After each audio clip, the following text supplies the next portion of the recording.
Ukraine and Israel, two countries at war, but with vastly different military and strategic realities. What distinguishes them?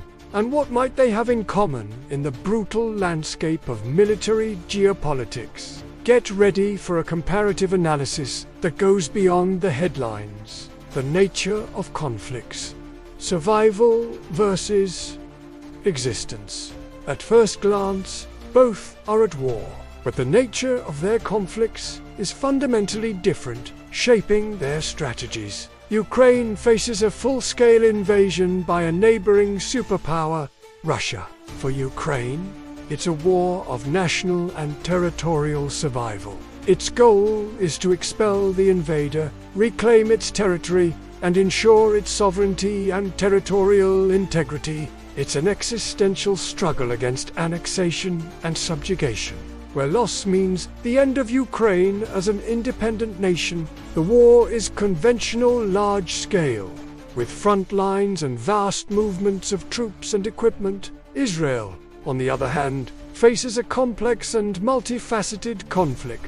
It's not an invasion by one nation, but an existential security struggle against various enemies, terrorist groups like Hamas and Hezbollah, and neighboring nations that, at times, deny its right to exist. For Israel, the war is about securing its borders, protecting its citizens from terrorist attacks, and maintaining its own existence as a Jewish nation-state in the Middle East.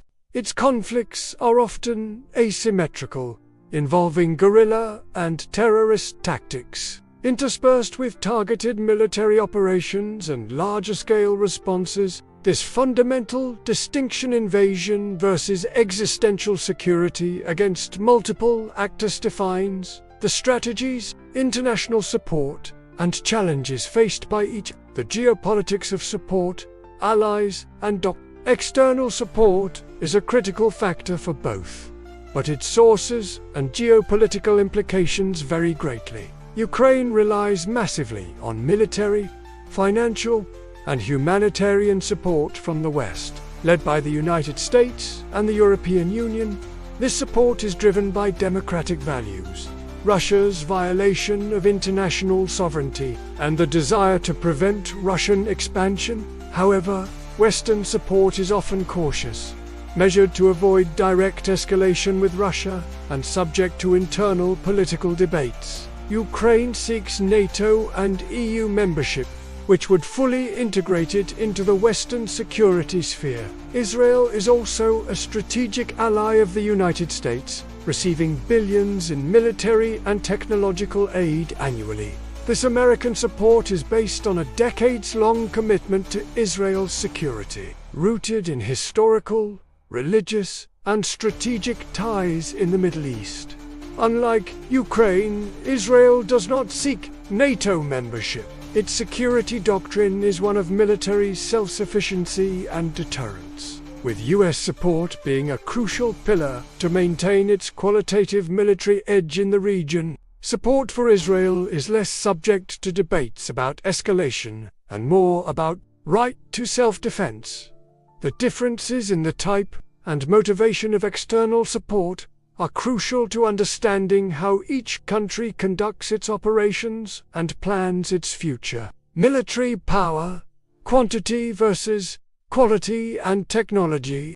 Both countries have formidable armed forces for their respective regions, but their compositions and doctrines differ. Ukraine began the war with a numerically large military force, but largely with Soviet-era equipment and a military doctrine in transition.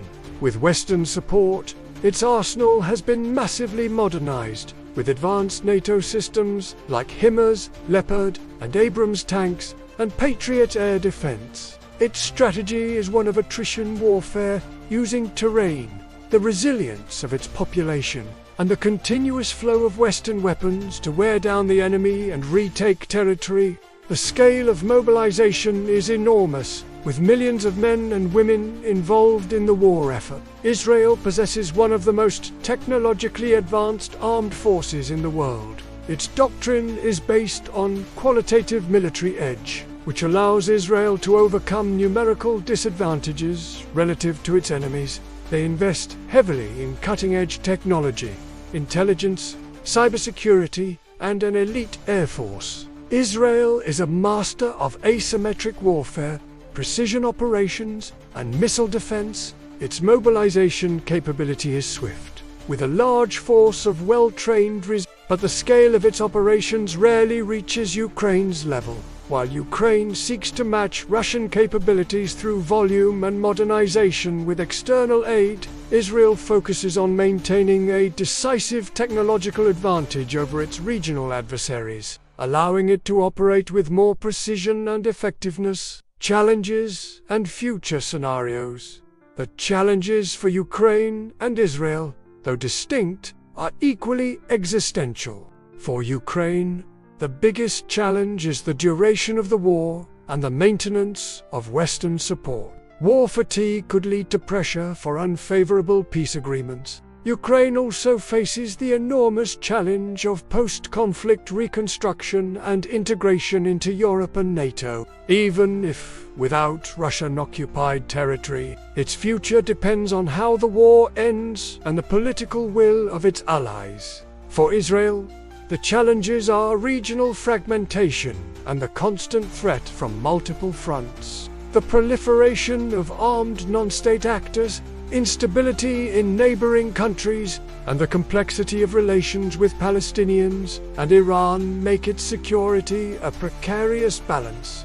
Israel needs to maintain its deterrence, adapt to new enemy tactics, and ensure its external support does not wane in a constantly changing geopolitical landscape. Both countries are living laboratories of 21st century military geopolitics. Ukraine, fighting for its existence against a direct invasion, and Israel, constantly defending its survival in a hostile regional environment. Their stories, though different, share the brutality of war, the dependence on allies, and the resilience of a people defending their nation. Which of these two scenarios do you think represents the greatest challenge to global peace? Let me know in the comments.